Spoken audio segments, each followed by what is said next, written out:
Good afternoon, live from New Delhi. You're watching DD India Newshour, India's voice to the world. I'm Shubhendu Ghosh, coming up in the next hour. Russian President Vladimir Putin will pay a state visit to India from December 4th to attend the 23rd India-Russia Annual Summit. Following the White House shooting incident, Trump administration to permanently pause migration from third world countries to also review asylum cases and green card issued under Biden administration. Death toll in the deadly apartment fire in Hong Kong rises to 128, hundreds still missing. Prime Minister Narendra Modi greets Indian women's blind cricket team in New Delhi after their historic win at the T20 World Cup.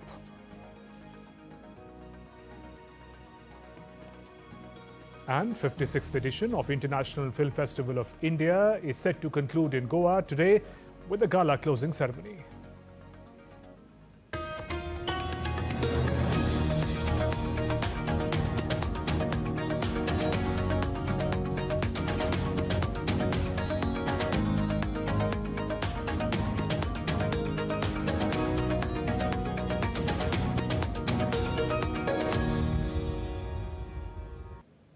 Russian President Vladimir Putin will pay a state visit to India at the invitation of Prime Minister Narendra Modi. During his two-day visit starting from December 4th, the Russian President will attend the 23rd India-Russia Annual Summit. President Putin will hold talks with Prime Minister Narendra Modi. President Draupadi Murmu will also receive her Russian counterpart and host a banquet in his honor. The forthcoming state visit will provide an opportunity for the leadership of India and Russia to review the progress in bilateral ties, set the vision for strengthening the special and privileged strategic partnership, and exchange views on regional and global issues of mutual interest.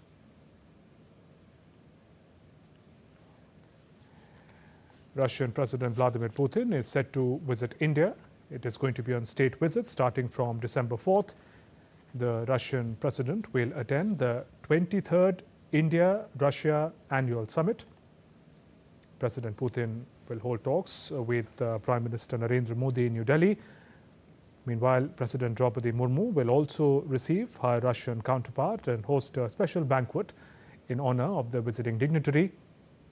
The forthcoming state visit of the Russian President will provide an important opportunity for the leadership of India and Russia to review progress in bilateral ties and set the vision for strengthening the special and privileged strategic partnership and exchange views on key regional and global issues of mutual interest. And DD India correspondent Akshay Dongre joins me now from Delhi.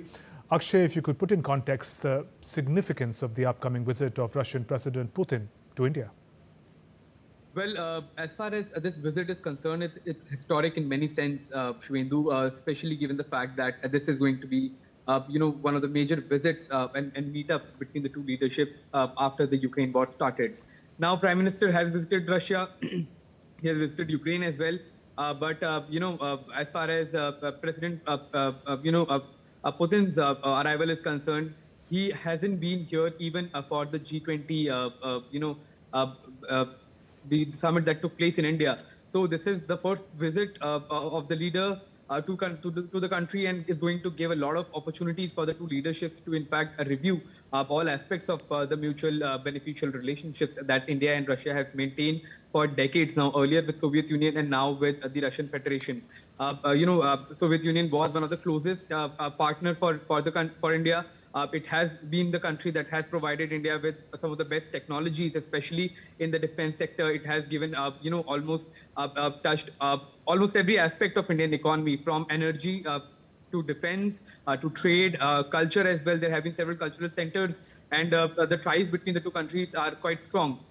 But as far as the current relationship in relation to India's growing ties with US is concerned, this is going to provide a major boost to the relation between the two countries, especially ever since the second term of Donald Trump hasn't been quite productive for the growth of the relation between the two countries. So it is going to provide quite a lot of space for that. And especially after Operation Sindoor, there will be quite an enthusiasm between the two countries to collaborate further, driven by the success of joint ventures like the BrahMos missile that was developed by the two countries. Then there is AMCA project as well, for which India is looking for further technologies, a transfer of technologies for even fifth generation fighters technology. Su-57, that is Sukhoi 57, has been a platform where the two countries have tried to collaborate. It didn't work out, but now we can see a renewed push in that aspect as well. So, India is now looking for more countries to start investing in the country, especially under the Make in India initiatives. And that has seen quite a lot of push from the Russian side as well. Even on the topic of the United Nations Security Council's permanent seat, Russia has been one of the countries in the permanent files that have been quite vocal about India's inclusion in the permanent seats of the United Nations Security Council. In fact, one of the only countries that has been significantly consistent in this regard. So we can expect quite a lot of fireworks when President Putin arrives here, and a renewed push to the ties between the two countries. Akshay, thank you for joining us with those updates. Moving on, US President Donald Trump has said his administration will work to permanently pause migrations from what he termed as third world countries to allow the US system to fully recover. President Trump also said on social media platform Truth Social that he will end all federal benefits and subsidies to non-citizens, adding that he will denaturalize migrants who undermine domestic tranquility and deport any foreign national who is a public charge, security risk, or non-compatible with Western civilization. Donald Trump has ordered a widespread review of asylum cases approved under former President Joe Biden's administration and green cards issued to citizens of 19 countries following the death of a National Guard member on Thursday after being shot near the White House.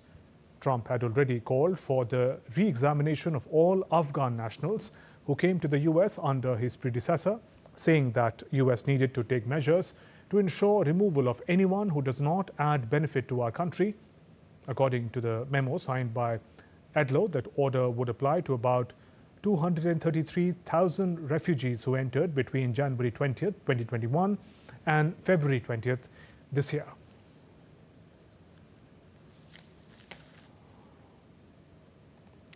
The latest salvo coming from US President Donald Trump. Donald Trump has said his administration is going to permanently pause migration from third world countries. He uses the phrase third world countries to allow the US system to fully recover. What appears to be the trigger is the recent security shooting incident near the White House. President Trump also said on social media platform Truth Social that he's going to end all federal benefits and subsidies that are as of now extended to non-citizens, adding that he will denaturalize migrants who undermine domestic tranquility and deport any foreign national who is a public charge, security risk, or non-compatible with Western civilization.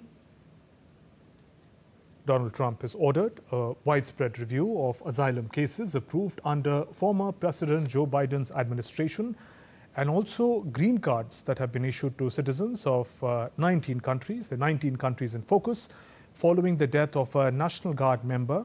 Another guard was injured on Thursday after being shot near the White House. President Donald Trump of the US had already called for certain re-examination of all Afghan nationals who came to the US under his predecessor, saying that the US needed to take measures to ensure removal of anyone who does not add benefit to America.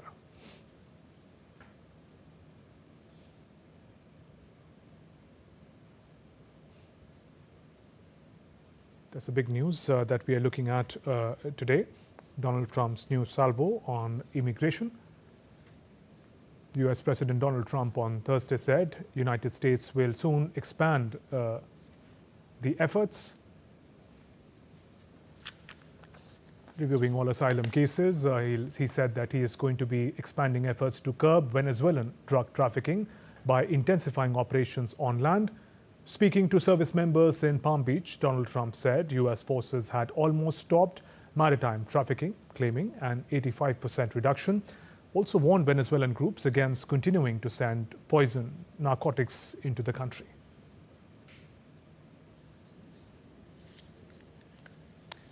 And we now return to the big story on Donald Trump's latest stance on immigration. Joining me is Mr. Atul Aneja, Foreign Affairs expert. Mr. Aneja, good afternoon and welcome.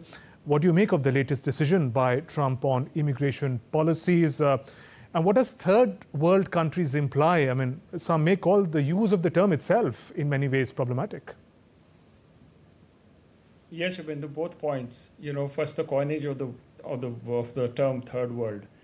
Now, essentially, though initially the third world was not a derogatory term, but over time with usage and changing political context, it's not something which is very edifying to people who live in the developing world, if that's what he means, or people in the global south. So that's a problematic one which has not been defined. The second question is, why? Why is he doing this? And I think, Shubhendu, it's important that we have to look into the domestic politics of the United States right now, where Trump is appealing to his base, which is the MAGA base, Make America Great Again base, which is essentially anti-immigration. And especially from people who are, from the developing world, especially those who lack skills, etc. They're opposed to. That's the demand of the mega base. Why does Trump want to appeal to the mega base? I think that's very important because the US will be going ahead for midterm elections, and I think that the momentum for that is building. So while he has made this decision, the attack has come on the Democrats, and especially on Joe Biden, if you read his extended tweet or whatever you want to call it. So I think that domestic element is very, very important here. He was losing ground in his mega base, but I think recently, especially after the Epstein affair is out of the way, he's gone back to appealing to them, and this is a reflection of that. It is problematic, of course, because it is undefined who is included in it, the detailing is just not there within that. And there's also a bigger message, whatever be the fine print, Shubhendu, but the United States has changed. The global system has changed, and I think people who want to immigrate have to recognize that the game in town has changed completely globally. That is, and you have to look more into your own countries and find opportunities there rather than trying El Dorado in the West. I think that game is over. Right. And just to understand the ways in which the decision appears problematic at a deeper level, sir, I mean, it seems to be triggered by the shooting incident near the White House that happened recently. Just to quote the American Immigration Council, it's a non-profit organization based in DC, advocates for immigration rights. In the report, which is as latest as 2024, it says that immigrants, including undocumented immigrants, are less likely to commit crimes than people who are US born. I mean, I understand it may be a political posturing. Any significance of this data or this report or this stance? Shubhendu, there are umpteen reports which come out. But the basic problem is, or the basic point is, that America is completely polarized. I mean, there is this mega group, which is not the neocons either. It's a new category altogether. And then you have the so-called Lib Dems or liberal Democrats, the so-called the left pole of the United States, if you want to call it that way. There is no bridging between these two, and this is also dividing your way things are reported. It's there definitely in the media. It's there in the think tank world as well. So frankly, I would look at it more in terms of not data or what reports come out, but it is essentially politics which is taking place. And within this polarized environment, Trump is taking a decision which he hopes will strengthen his base, and then get more people of his kind, Republicans of his hue, into the House of Commons and the Senate, because if he has to take bigger decisions downstream, he has to win those elections. So I think that it channels into this deep polarization and the political change which is likely to take place in the United States. It's posturing for that essentially. Right. And that's why you see some of these things are so ill-defined. How will it be implemented? It makes a dramatic headline though, all third world countries he's put on. I think it's contradictory term. He says permanent pause. I mean, if it's a pause, it can't be permanent. No? That's then right. it's a pause. And there appears to be a focus on Afghanistan. So what will the re-examination of Afghan nationals who came to the US under Biden administration entail? Because we understand the influx of the population coincided with US withdrawal from Afghanistan. And many of those people, the United States believed were allies. I think, Shubhendu, Afghanistan is clearly in Trump's crosshairs. You see, he even talked about removing the Taliban about a couple of months ago. Yes. I mean, he wanted Bagram base, essentially. You see, the problem is that in 2021, the Americans had faced a big humiliation, the way the exit took place. So there's a grouse against Taliban, and Taliban, again, moving more closer to Russia, to China, and even us. So, the Americans want to get back into Southwest Asia somehow. And that is the reason why you are going to use whatever opportunities you get to do some kind of an intervention in Afghanistan, whether you do it directly or whether through his new friends in Pakistan. That's something we can't say. But definitely, Afghanistan's geography, it's a pivotal state. And the fact that it is a symbol of, in a way, American humiliation, if you may call it, the way the withdrawal took place. So I think he's targeting Afghanistan for sure. And finally, sir, should Indians living in the US be concerned with the latest posturing on immigration and green cards? Well, Shubhendu, I think Indians are generally migrated in a category which is beyond this. He is targeting people who are uneducated, who have just, illegally immigrated. That's not the category which most Indians come to. And they are professionals, they are in their computer. I mean, we know where the Indian positioning is. Right. So frankly, those who are already employed in the United States, I see no problem for them. The question is of people who want to migrate. I think they should think twice because America is changing and its priorities are changing. On that note, Mr. Atul Aneja, thank you very much for joining us on the News Hour and sharing your perspective. Still to come on DD India News Hour. In Nigeria, parents of abducted students plea for rescue.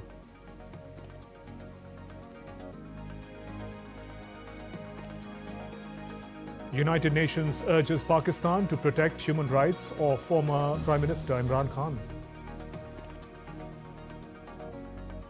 Rescuers set up recovery operations as Southeast Asia flood deaths cross 180.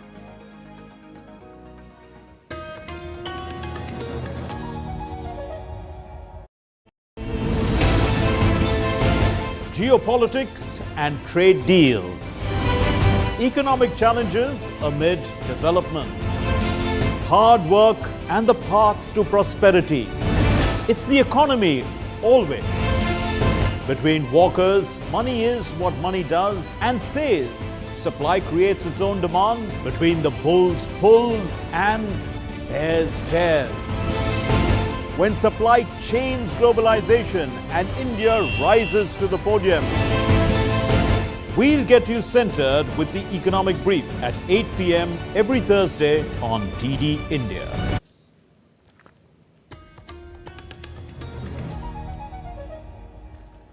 Welcome back. You're watching DD India News Hour. I'm Shubhendu Ghosh. Updates on Russia-Ukraine conflict now. Russian President Vladimir Putin has shown optimism to the outline draft peace proposals discussed by United States and Ukraine could become the basis of future agreements to end the conflict in Ukraine, but that if not Russia would fight on. US President Donald Trump has long said he wants to end the conflict in Ukraine, but his efforts so far, including a summit with President Putin in Alaska August this year, have not brought peace. Speaking in Bishkek after the summit with the leaders of a grouping of former Soviet republics, Putin said discussions so far were not about a draft agreement of any kind, but about a set of issues. Putin said in Geneva, the US and Ukraine had decided to divide up the 28 points into 4 separate components and that a copy had been transmitted to Moscow. Putin said that something still needed to be discussed. If Europe wanted a pledge not to attack it, then Russia was willing to give such a formal pledge. Russian forces control more than 19% of Ukraine. He noted it should cease fighting but needed Kiev's forces to pull back before it could do so.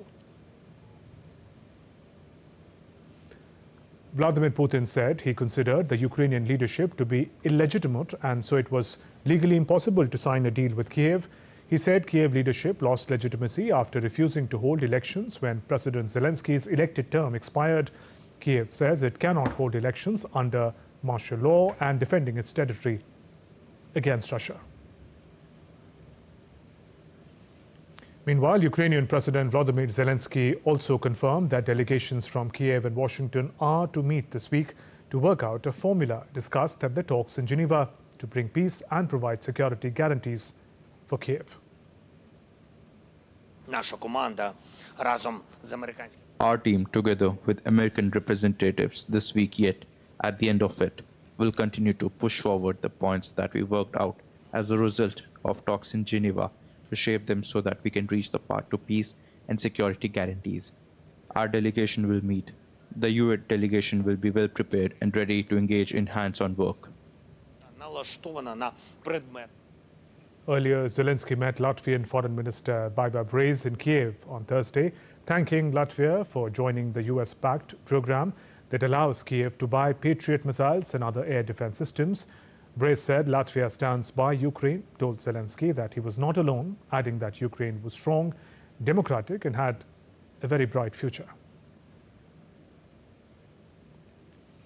Russian President Vladimir Putin will hold talks with Hungarian Prime Minister Viktor Orban later on Friday. Kremlin spokesperson Dmitry Peskov confirmed the meeting between the two leaders in Moscow. Earlier, Hungarian Prime Minister Viktor Orban said he would meet Russian President in Moscow to discuss crude and gas supplies for Hungary and also peace efforts in Ukraine. The United States gave Hungary an exemption from sanctions this month to use Russian oil and gas after Orban pressed his case for a reprieve during friendly meeting with President Trump in Washington. Hungary also signed a pact on nuclear power cooperation with the United States. In other news, in Nigeria, parents of dozens of children kidnapped last week from a Catholic school plead for their safe release of the loved ones. In one of Nigeria's largest mass kidnapping incidents, some 300 students and 12 teachers from a Catholic boarding school in Niger State were seized by masked gunmen. Some of the children abducted are nursery school age. At least 50 were taken from the Catholic school, managed to escape, but more than 265 children and teachers are still being held. The same week, 25 schoolgirls were taken from another school and 38 worshippers were seized from a church in the east of the country. Meanwhile, Nigerian President Bola Tinubu has declared a nationwide security emergency and ordered the army and police to recruit thousands of additional personnel to tackle the worsening armed violence across the country.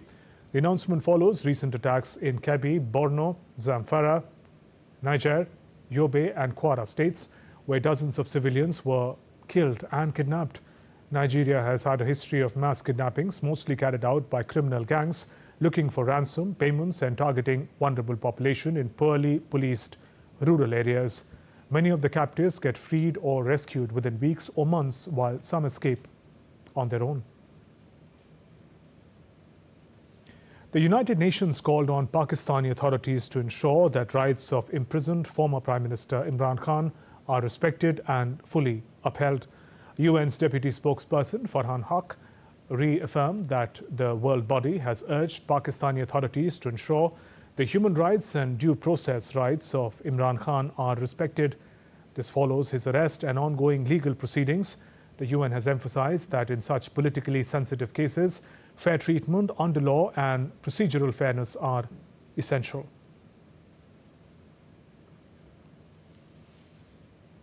A 5.1 magnitude earthquake shook central Iran early on Friday morning.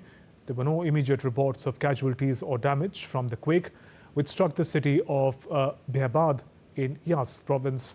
Iran lies on major seismic faults and experiences about an earthquake a day.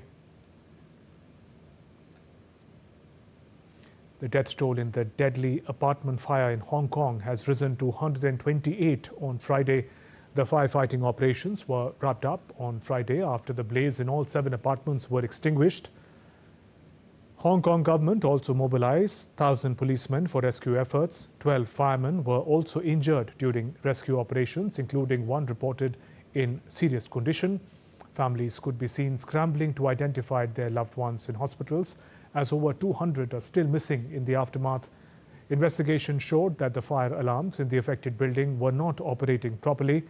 Authorities are investigating what sparked the fire, including examining the bamboo scaffolding and plastic mesh wrapped around the complex as part of a major renovation. The death toll from the floods across large swaths of Southeast Asia rose to at least 183 on Friday, with authorities in the region working to rescue stranded citizens, restore power and communications, and coordinate recovery efforts as the waters began to recede. Meanwhile, in Indonesia, Sumatra, 94 deaths have been confirmed by Friday afternoon.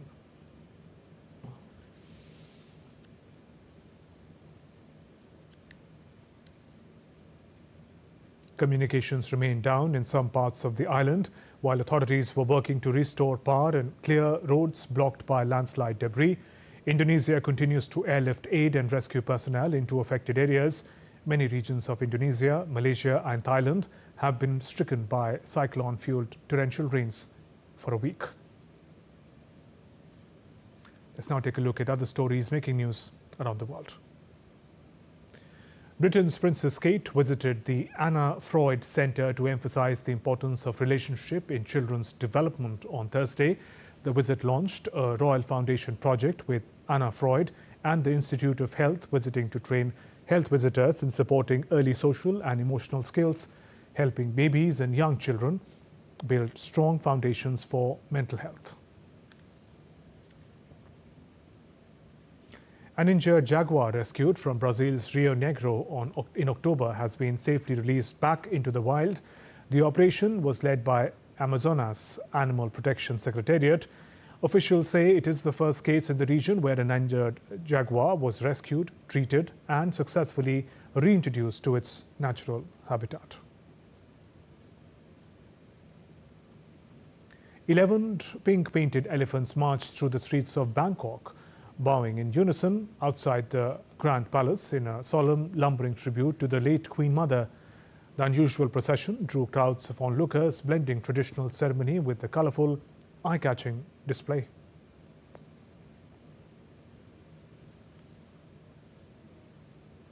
Still to come on DD India Newshour. Prime Minister Modi visits Sri Krishna Mutt in Udupi, Karnataka. India's Defence Minister Rajnath Singh delivers remarks at Chanakya Defence Dialogue 2025 in New Delhi. High alert issued for Tamil Nadu and Andhra Pradesh coast after cyclone Ditwa wreaks havoc in Sri Lanka.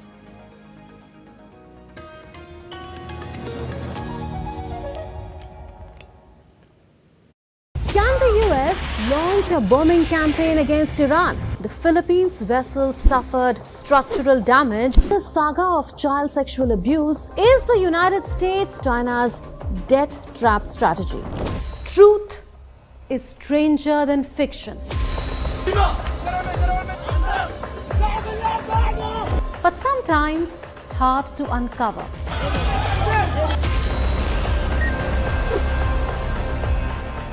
Trust us to tell the truth, unadulterated and pure, of every story that matters to you.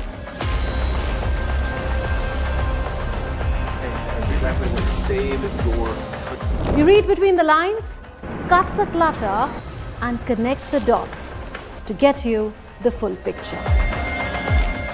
Watch Connecting the Dots at these times with me, only on DD India.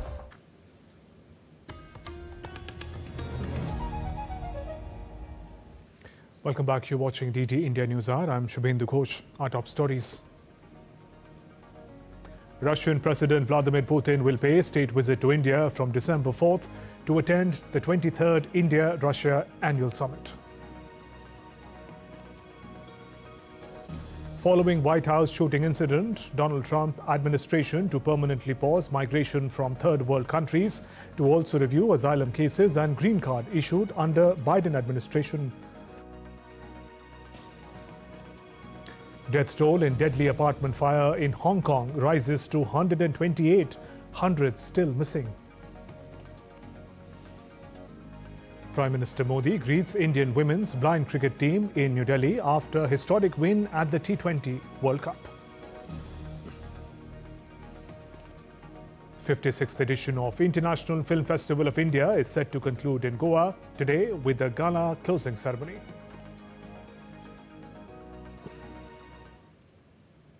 Prime Minister Narendra Modi visited the Sri Krishna Mutt in Udupi district of Karnataka to offer prayers on Friday. Prime Minister Modi also participated in the Lakshya Kantha Gita Pranan program. He was felicitated by the head of priest of the Mutt, Sugundra Swami. Prime Minister Modi also recited verses from the 15th chapter of Bhagavad Gita. On the occasion, PM addressed the event. Starting his address in Kannada, he said it is a moment of great satisfaction to visit this holy land, and the honor he has been accorded with has added to his responsibilities.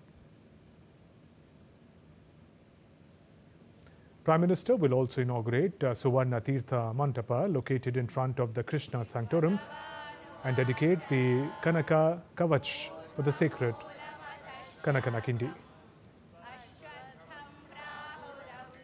A huge crowd had gathered to greet Prime Minister Modi during the 2-kilometer-long roadshow.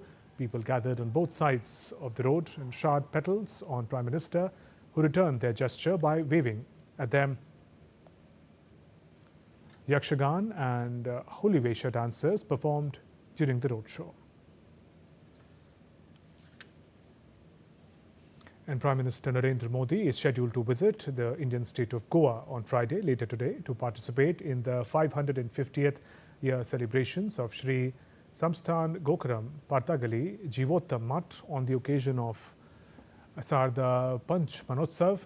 Prime Minister will also unveil a 77-feet statue of Sri Ram made of bronze at the Mutt to inaugurate the Ramayan theme park garden. On the occasion, Prime Minister will also address the gathering and release special postal stamp and a commemorative coin.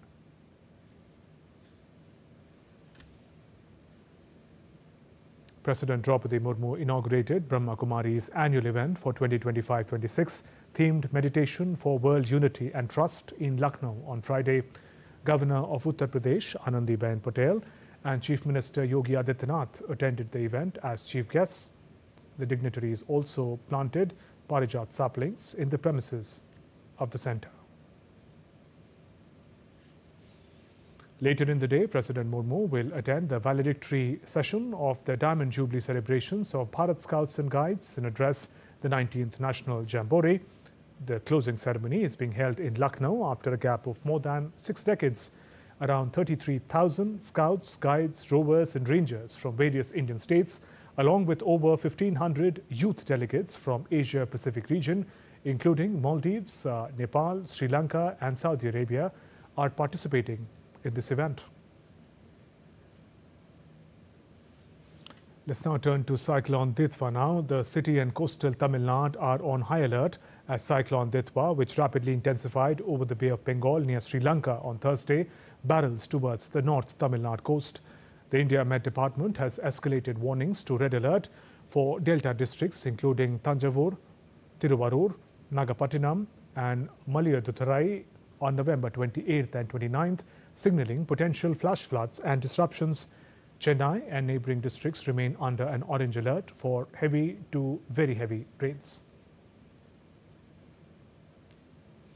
The cyclone, moving north-northwest at 13 kilometers per hour, is projected to reach Tamil Nadu, Puducherry, South Andhra Pradesh coast by November 30th, marking the third post-monsoon storm this season after Cyclone Senior.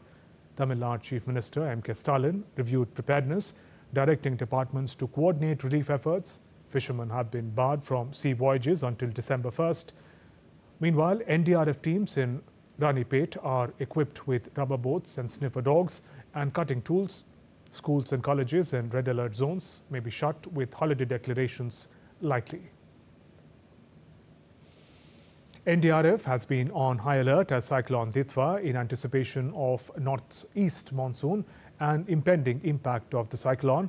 The National Disaster Response Force in Arakonam has ramped up its preparedness with extensive precautionary measures. 10 specialized teams encompassing 30 personnel each are on standby, ready to respond swiftly in case of emergencies.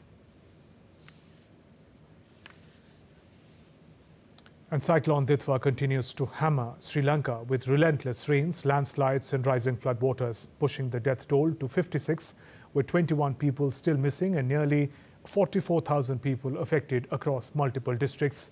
Several areas remain submerged as water levels in several reservoirs and rivers escalate. President Anura Kumara Dissanayake has directed officials to carry out rescue and relief work without delay. Releasing rupees 1.2 billion in immediate funding and settling aside rupees 30 billion under 2025 budget for emergency response. Heavy rains continue to disrupt transport and major roads in Colombo flooded and sections of southern expressways have been restricted. Multiple flights, including Sri Lankan airline services, have been diverted to Trivandrum, Cochin and Matala due to poor visibility. For the latest from Sri Lanka, joining me is my colleague Dr. Ahmed Moin Faruqi, joining us from Colombo. Ahmed, what is the latest that you can share with us on the impact of the cyclone Ditwa? Shivendu, good afternoon to everyone. You see, the cyclone has been impacting Sri Lanka since the last 1 to 2 days. In fact, ever since it developed into a cyclonic storm. Prior to that, also, when it was a deep depression, it has had its impact over the island over the last 3 days, due to which there had been severe rains, which resulted in flooding in various places, including the central areas as well as on the eastern part of the island, which was severely impacted. In fact, there had been landslides because of that over the last 3 days, which had resulted in loss of life as well as property to a considerable degree. In fact, as of now, as we stand, the DMC so far till today morning has confirmed that the death toll has risen to 56. Meanwhile, a little while back, there was another landslide which has been reported from Navalapitiya region where 3 people have lost their lives, unfortunately. And the impact of the cyclone is continuing even now. The entire island is receiving severe rains. In fact, it has been reported that this amount of rain has been unprecedented for Sri Lanka so far. There have been places which received more than 500 millimeters of rain over the entire 24 hours period yesterday. And the similar situation is continuing even today. The meteorology department has given out its bulletin on a regular basis, giving warnings to the people who are living in river basins which are low-lying. In fact, the Kelani River, which is an important river in Sri Lanka, it has reported danger levels which are which have never happened in the recent times. In fact, it has said that it is even crossing the danger mark which had been attained in 2016 during one of the disasters, one of the floods. But that said, currently the Sri Lankan tri-forces as well as the authorities are taking every step to see to it that people who are in the low-lying areas are shifted to safer places. The advisories have been issued to people so that they move to safer locations, and safe locations have been identified by the DMC, also the Disaster Management Center. And people are being shifted to those locations. At the same time, it is also mentioned here that there have been several efforts that have been made by the armed forces in various parts of the entire island to identify people where they are stranded, including about 37 people who were stranded due to a landslide in one particular region in the central part of the island, as well as there had been a person who was stuck on top of a coconut tree for more than 1 day because of the increasing water levels and flooding of one of the reservoirs. So this has been the condition so far as of now here, Shivendu. Okay, Ahmed, stay safe and thank you for joining us with those updates. Sure. Moving on the second day of the Chanakya Defence Dialogue in the national capital, Defence Minister Rajnath Singh addressed the event. In his address, the minister said India's economic growth and technological capabilities and principled foreign policy have made it a voice of balance and responsibility in the changing global environment, with countries across the Indo-Pacific and Global South viewing India as a reliable partner. As part of the event, Defence Minister Rajnath Singh launched key digitization and green initiatives, Project Ekam, Prakshepan and AI Handbook for military leaders. The minister also inaugurated Green Hydrogen Microgrid project. Major developments in Red Fort blast case. National Investigation Agency has stepped up its investigation into deadly car bomb attack near Delhi's Red Fort, taking one of the arrested accused, Dr. Shaheen Saeed, to Haryana's Faridabad for on-site questioning.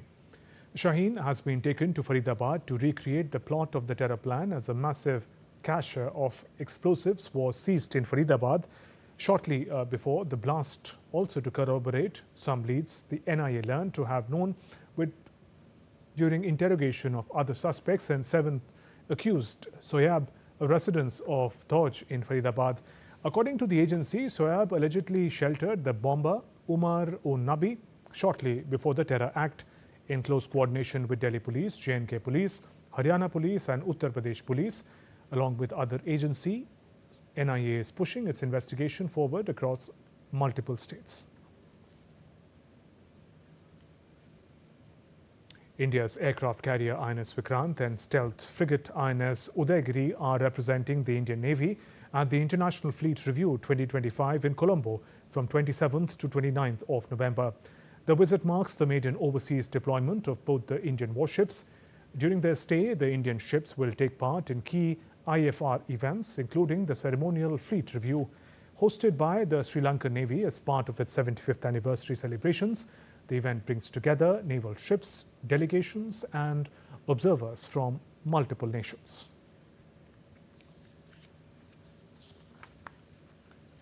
And the 56th edition of International Film Festival of India, IFFI, is set to conclude in Goa on Friday with the Gala closing ceremony.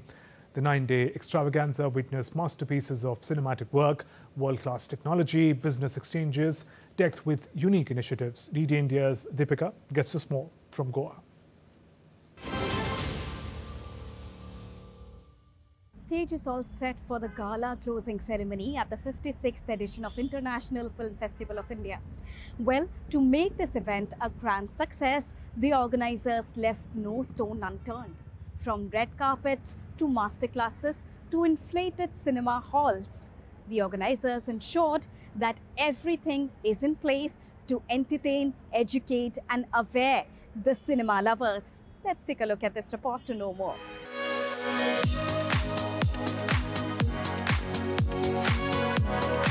The 56th edition of IFFI comes closer towards its conclusion. The 9-day extravaganza weaved a story of production, co-production, collaboration, creative delight, and a seamless cultural rendezvous. From having screenings of national, international, and regional cinema to hosting the big stars of the cinema industry beyond the boundaries, IFFI showcased it all frame by frame. This is one such banner where the stars walked with grace and thanked IFFI. Young minds jumped in happiness and scripted an unforgettable moment, and cultural performances bound, all in an experience bringing the picture of incredible India to the globe. So it's great to be in Goa. I love coming to the IFFI festival. It's absolutely amazing. Well, IFFI has done a splendid work and I'm very proud to be part of IFFI. We have to say thank you so much for our government that they are thinking a lot about new filmmakers and young talents. Genuinely very grateful for NFDC Film Bazaar. Firstly, thank you for having me at IFFI. I mean, honestly, the challenges are many in terms of getting the legality of it right. IFFI, thanks to IFFI, that reminding those people that don't do this, respect old people. IFFI not only brought an array of films together that includes gender bender like Poppy and Lala, Thudurum that boasts entertainment and technology, world premieres like The President's Cake, and films with social message like Khoya Paya, but also included specially restored items like Shonay's Bike and films like 1989's Nagarjun's Shiva. The team at IFFI spent day and night to make it a huge success. Right from the rolling of the red carpets to the inflated cinema halls to ensure seamless entertainment, special postal exhibitions, IFFI turned Goa into the hub of entertainment and all things cinema. Each member of IFFI turned it into a delightful experience for the global audience. Now, as we move towards the day of awards, recognition and a memorable night, the stage is all set for the gala closing ceremony of the 56th edition that will also honor and remember the late legendary actor Dharmendra. So there you saw that how IFFI is beautifully decked up for the closing ceremony, and a lot of entertainment took place in so many days as of now. We'll get you all the latest on the closing ceremony with live visuals as well. Keep watching DD India. Still to come on DD India Newshour. Antoine Griezmann and Nadia Nadim received 2025 Golden Foot Awards in Monaco. And glimpses of gingerbread version of London ahead of Christmas in the United Kingdom.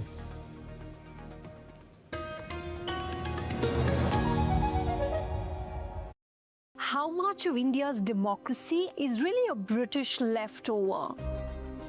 It is outrageous to suggest that the British have any reason to applaud themselves that India is a democracy at the end of 200 years of colonial oppression. Those who demanded democracy were ruthlessly suppressed, arrested, beaten brutally, killed in many cases. There are very many countries that at different times in different ways became democratic without having to go through the great blessing of being oppressed, enslaved, and colonized.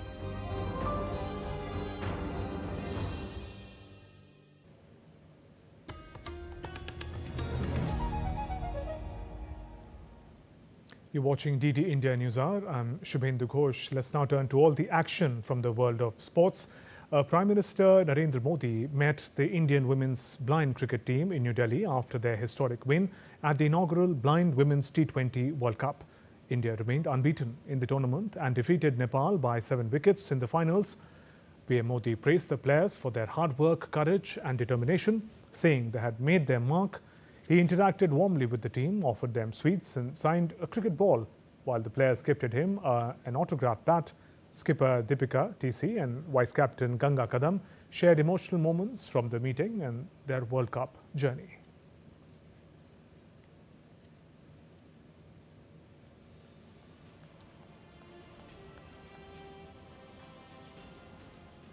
सबके signature है? Yes, sir.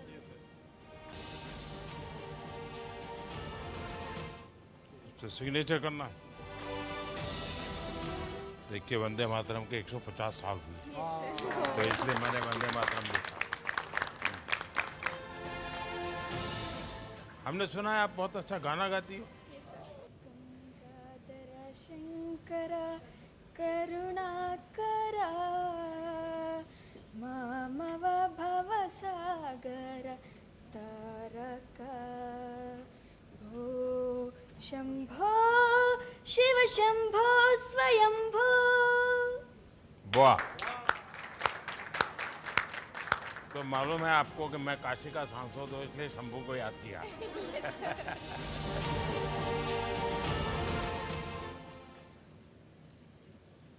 The Boxing Federation of India has appointed Santiago Nieva as the head coach of the Indian women's national boxing team.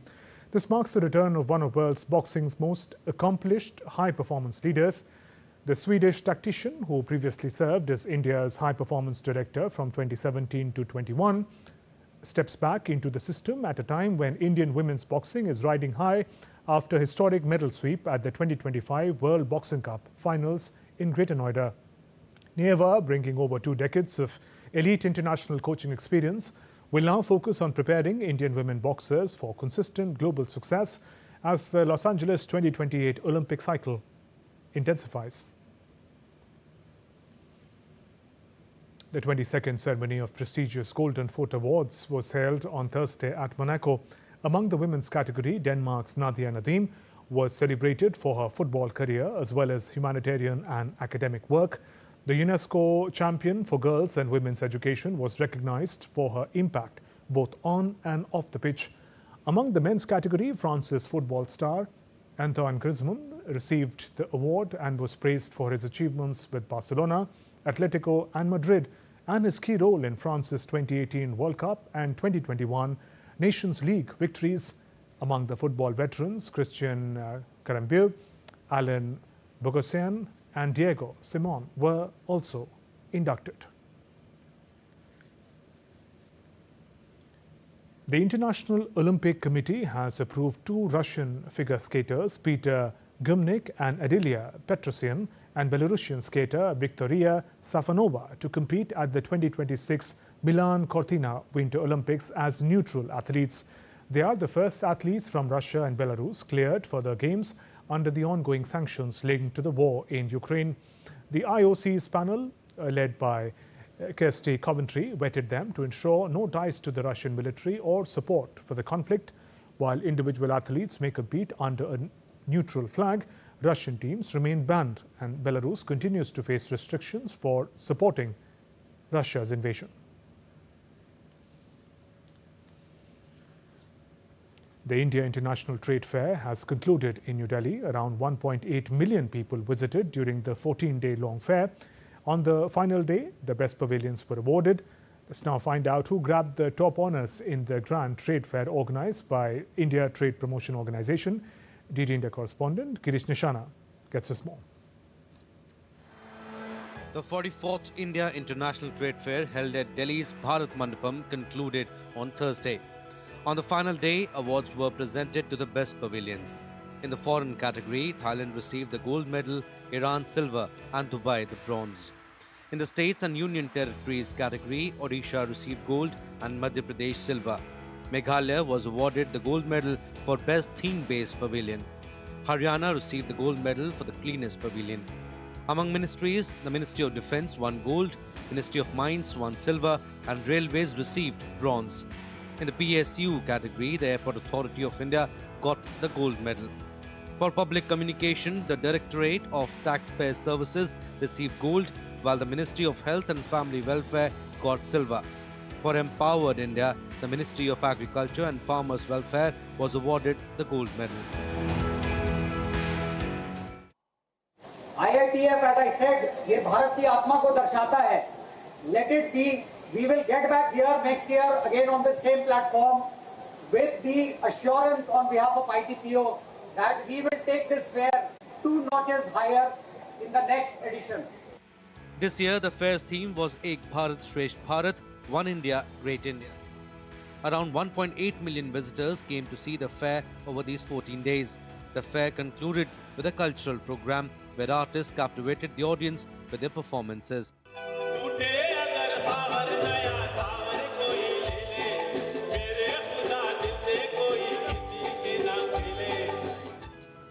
Girish Nishana's report for DD India. And Christmas zeal came early in London, where gummy bears, licorice and candy canes took centre stage at Thursday's mouth-watering Gingerbread City exhibition. It is the 9th year exhibition showcases 50 architect-designed gingerbread structures.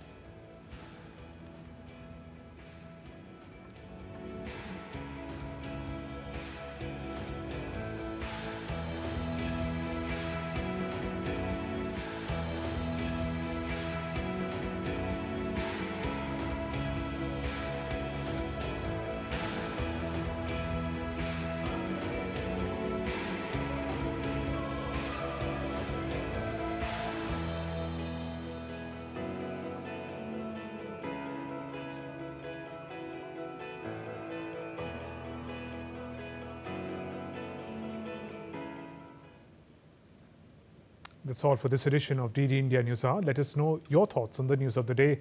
For those on the go, you can get all the latest news and updates from India and across the world on DD India mobile app. The app is available on both Android and iOS. Scan the QR code on the screen to download now. We'll be back with more news as it breaks here on DD India. I'm Shubhendu Ghosh from all of us here in Delhi.